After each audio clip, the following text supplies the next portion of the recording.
Wanita ini melihat striptease kehamilan merah dengan 2 garis. Dalam hati dia senang. Itu tidak terduga. Terakhir kali dia berhubungan dengan seorang pria muda. Saat ini, dia sedang memikirkan kehidupan masa depannya. Dia menikah dengan keluarga kaya. Tapi pria itu tidak memiliki perasaan padanya. Bawa dia langsung ke rumah sakit untuk menggugurkan kandungannya. Tetapi ketika gadis itu akan menerima anestesi, dia sangat takut, sehingga dia menangis. Dokter baru saja keluar, panggil pria yang menunggu di luar. Melihat penampilannya, dokter terus menggelengkan kepalanya padanya. Gadis tak berdaya itu harus menyerah. Kemudian, dia harus membiarkan bayi itu mati sepenuhnya. Dia mengeluarkan kartu dari sakunya dan menyerahkannya padanya. Selama dia melakukan aborsi, uang di kartu itu adalah miliknya. Setelah itu, dia pergi. Gadis itu segera pergi untuk memeriksa berapa banyak uang yang ada di kartu itu. Melihat jumlahnya sangat besar, ada pemikiran lain di benaknya. Hanya untuk melakukan operasi, dia memberikan begitu banyak uang. Lalu jika dia melahirkan seorang anak, bukankah dia akan menjadi wanita kaya? Saat itulah, pria itu tidak ada di rumah. Dia sengaja mengambil uang yang dia berikan padanya, dan meletakkannya di atas meja, menampilkan tatapan kasihan kepada orang tuanya. Dia sedang hamil, tetapi dipaksa untuk digugurkan oleh anaknya. Ketika mereka mendengar berita ini, mereka sangat marah. Tapi dia tidak berharap. Ayah tradisionalnya dengan keras menyebut putranya sebagai orang jahat. Ibu sangat tenang. Dia segera melihat bahwa wanita ini tidak sederhana. Pada saat yang sama, pria itu diundang oleh gadis lain bernama Ji-ong. Dia memberinya janji di atas kertas tertulis, meminta dia untuk menyerahkan hak asuh anak-anak, karena dia tidak ingin berhubungan dengannya. Meskipun dia masih menyukainya di hatinya, tapi karena dia menghamili wanita lain, dia tidak bisa menerimanya. Dia marah. Ini adalah anak saya. Berdasarkan apa saya harus menyerahkan hak asuh? Ji-eong masih bersikeras untuk membuatnya menandatangani namanya. Mereka berdua bertengkar begitu saja. Tidak ada yang akan menyerah. Dua orang yang benar-benar saling mencintai semakin menjauh. Pria itu mengubah cara aslinya dalam melakukan sesuatu. Dia meneleponnya.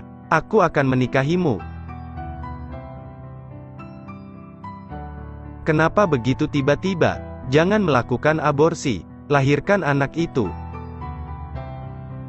Setelah menerima panggilan ini, dalam hati dia tertawa terbahak-bahak. Tapi tidak nyaman untuk pamer di rumahnya. Ibu masih tidak suka wanita ini harus diundang langsung ke rumahnya. Ayah juga tidak setuju. Dia mengaum di rumah. Beberapa hari yang lalu, kirim utusan kembali untuk meminta pernikahan. Beberapa hari kemudian, wanita hamil lain datang. Jadi mengapa saya melahirkan? Keluar dari sini. Tetapi semakin dia berbicara, semakin dia menjadi bersemangat. Terlalu banyak untuk mengambil semua barang-barang Anda, dan menaruh bensin di atasnya untuk membakar semuanya di rumah. Di dalam lift, dua wanita hamil dengan anak pria ini. Karena untuk memprovokasi, dia sengaja bertanya, hadiah apa yang disukai paman dan bibi? Pria itu hanya mengatakan, tidak apa-apa untuk pergi atau tidak. Dia bertanya lagi, seberapa besar tempat tidurnya? Beli di perusahaan mana? Pria itu berkata dengan tenang, dia membeli 2 single bed. Segera, wajah terkejut muncul. Dia mengatakan, membeli 2 tempat tidur berdampingan sangat baik. Dia menjelaskan, aku lebih suka tidur sendiri. Ini jujur. Mulai sekarang, saya melarang Anda untuk mengatakan apapun selama 48 jam. Katakan padanya untuk tidak meninggikan suaranya. Itu akan menakuti bayi di dalam perut. Sekarang, ada 2 anak di dalam lift. Ji-eong tidak sengaja menyeringai. Pria yang disuruh memutar matanya. Tidak bisa dipungkiri, karena memang begitulah kenyataannya. Ketika dia melihat pengemudi mengambilnya, dia tidak bisa menahan perasaan kecewa. Sambil menunggu lampu merah, dia melihat mereka berdua bermain di dalam mobil. Jadi dia langsung mengemudikan mobil ke depan. Ketika dia menghentikan mobil, EU juga secara tidak sadar mengikuti. Ketika dia sudah tidak terlihat lagi, ternyata Ji-eong tidak mau tinggal bersamanya sekalipun. Jadi dia siap untuk menjual rumah di sini.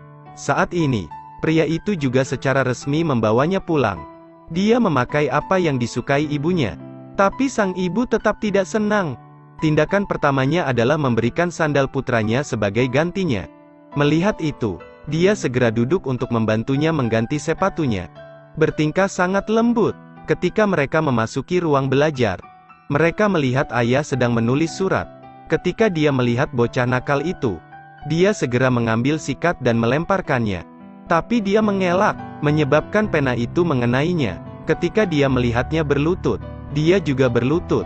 Sang ayah memintanya untuk melakukan ini, karena dia berniat menikahi beberapa orang. Anda bisa menikah sekarang, tetapi Anda tidak bisa bermimpi mendapatkan sepeser pun untuk properti saya. Jangan khawatir, saya sudah bernegosiasi dengan dia, bahwa dia tidak akan mengambil uang Anda. Sang ayah, setelah mendengar ini, langsung menyuruhnya untuk mengambil pion dan keluar. Sang ibu secara pribadi membawanya ke rumah sakit untuk diperiksa. Sang ibu tidak menunjukkan rasa hormat, tetapi langsung bertanya kepada dokter tepat di depannya, apakah ada cara untuk melakukan penilaian paternitas sekarang? Dokter bilang, iya, tapi di negara kita itu ilegal. Sang ibu juga melihatnya, tetapi harus memperingatkannya sebelum pergi. Sampai hasil tes tersedia, jangan datang ke rumah kami. Lalu pergi ke stasiun TV. Direktur melihatnya datang, dan segera keluar untuk menyambutnya. Karena ayah saya adalah pemegang saham terbesar di sini. Karena tidak ada yang meragukan. Dia sengaja mengatakan bahwa dia adalah penggemarnya. Hari ini dia datang untuk mengunjunginya. Direktur segera menelpon resepsionis. Bao datang ke sini. Ketika dia masuk dan melihat bahwa orang yang menunggu adalah ibunya, dia berdiri di sana dengan tercengang.